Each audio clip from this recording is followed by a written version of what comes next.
Kamoši, vítajte na Aftermarket spolujazde. Nissan GT-R je auto, ktoré miluje takmer každý. A tu vedľa mňa je človek, vďaka ktorému práve toto auto spoznali a nadobudli mnohí Slováci a Česi. Peťo Hron, alias Slovak GT-R. Čau. Čau, moj. A teda, koľko GT-riek by prišlo teraz, keby si napísal chalanov, že poďme sa stretnúť? Do 30. Do 30. Seže 30 GT-riek. A ďalšia otázka, podľa mňa veľa ľudí by sa chcelo spýtať, že na akom najsilnejšom GT-rku si jazdil? Najsilnejšie bolo asi, že 1400 koní malo vtedy? 1400. Ale 1400, ale na ceste. Hej. OK. Naozaj sný. Ja nie som moc veľký fanúšik šprintov, hej. Takže akože mal som možnosť jazdiť aj na silnejších, akože na šprintoch, ale nevidel som nejakú veľkú pointu. To už je ako ešte rýchlo. Áno, presne. Dobre, môžeme podľa mňa pomalinky spustiť jazdu. Ja si pripravujem blbé otázky. A Peťo môže začať na našej S13 jazdiť Nurbáč. A teda ty si sa okrem GT-riek venoval aj autohyfy niekedy, teraz sa intenzívne venuješ cvičeniu, venuješ sa biznisu, vedieš firmu, si vizionár, proste predvídaš situáciu na trhu a všetko možné, čiže milión vecí, milión aktivít, opatrne. A ja ti idem teda dávať nejaké otázky, najprv začneme tak z lahúčka, hej? Budem ti dávať dvojice aut a ty si vždycky vybereš jedno slovo. Yes, sir. Nissan R32 GT-R alebo R34 GT-R? R32. R32, OK. Nissan Silvia S14 alebo Mazda RX-7 FD? S14. Supra MK4 alebo A86 Trueno? A86. To je nečakaná voľba. Impreza alebo Evo? Evo, dobre. MG Cyberster? Áno. Alebo 370Z? 370. Tak, srdcia. Ale ťažko porovnávať tieto veci. Pozri, neviem, to vyhodilo z dobre, zachránil. Vieš čo, lebo podľa mňa 70-ka je kult. No. Cyberster podľa mňa nebude. Japonský muscle car si teda. Áno. A hlavne 70-ka, ja mám strašne veľa spomienok na to auto. Tak to je jasné. A to je asi to. Myslím si, že čokoľvek, čo dojde po Cyberstay, keď sa tie čínske auta trošku uvedú na trh, tak bude mať tiež potenciál sa stať. OK. Sedmica alebo S-klasa? 7. Sedmička. Nissan Sunny GTI-R alebo Audi RS2? GTI-R. 911 GT3 RS alebo nové GT-rko? Nové GT-rko. Dobre. Aj keď. To bola ťažké? Áno, je to ťažké byť aj spokojný, aj politicky korektný. Ale zahral si to na diplomáciu. Áno. No, a teda ideme si preveriť tvoje vedomosti o GT-rkách, pretože si s nimi už dlho a teda treba si opakovať. Koľko koní malo GT-rko v roku 2009? Prvé. 485. Tak.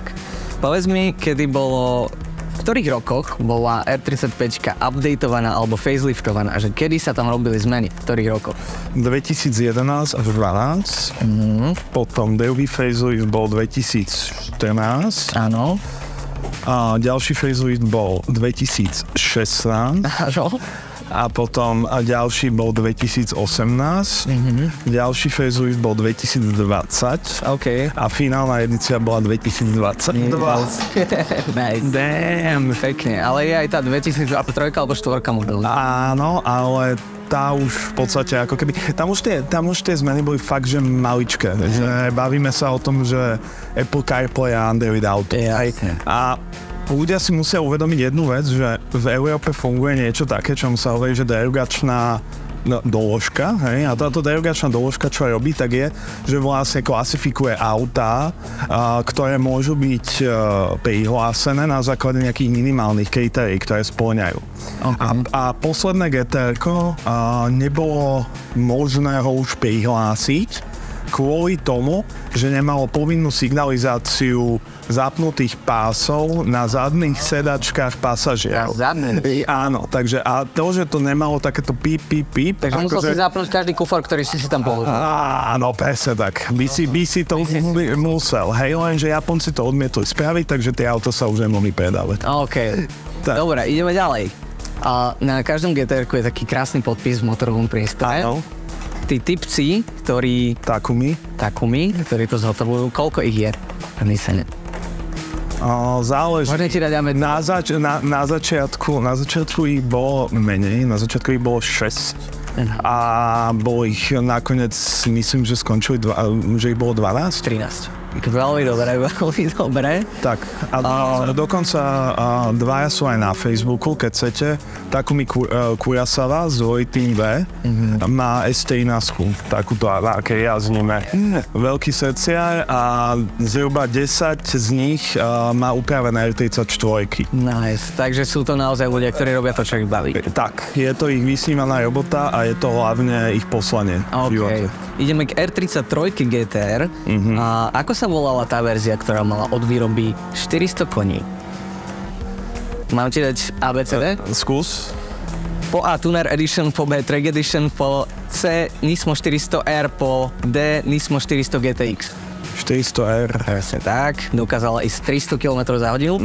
A teraz ideme odhadovať váhu posledných 4 modelov Nissanu GTR, čiže R32, máš nejakú toleranciu plus minus 50 kg.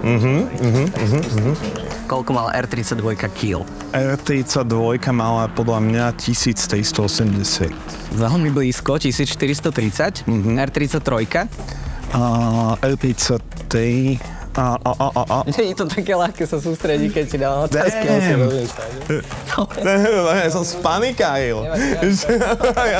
Ja som spanikáril, lebo neviem koľko. Ale počkaj, 33 1520 podľa mňa. 1504 sa zatiaľ veľmi presne. R34. 1650. 1536 bola o 4 kg ľahšia od 33 vraj. Ale tak vieš, ako to je s tými váhami. Ale klasická alebo GTR-ku? GTR-ku. OK. R35. 1840. Ale tak všade sa to uvádza trošku inak. Je 1785 napísané, je možné, že nejaký zlý alebo iná výbava. Áno. No, 1740 mala pôvodná, ona sa stala ťažšou.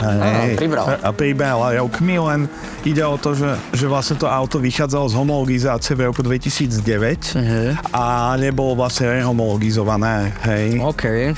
Takže... Dobre, 34 GTR-ko mala aj verziu V-Spec. Existovala však aj špeciálna edícia, ktorá mala za tým ešte napísané také 3 písmenka.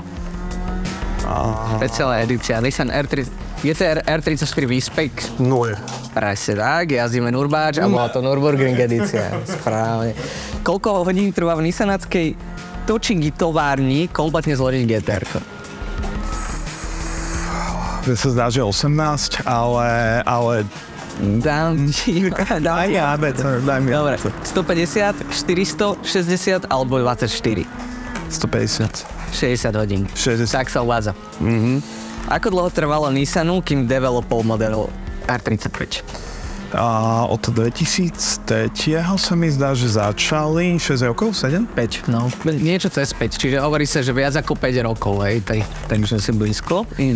Niekto z automobilových žurnalistov si zranil krk, pretože GTR išlo príliš rýchlo do zákrut. Jeremy Clarkson. Je to tak, presne. Prvý Skyline nebol Nissan. Ako sa volala značka, ktorá vyrábala úplne prvý Skyline? Datsun. Ešte predtým.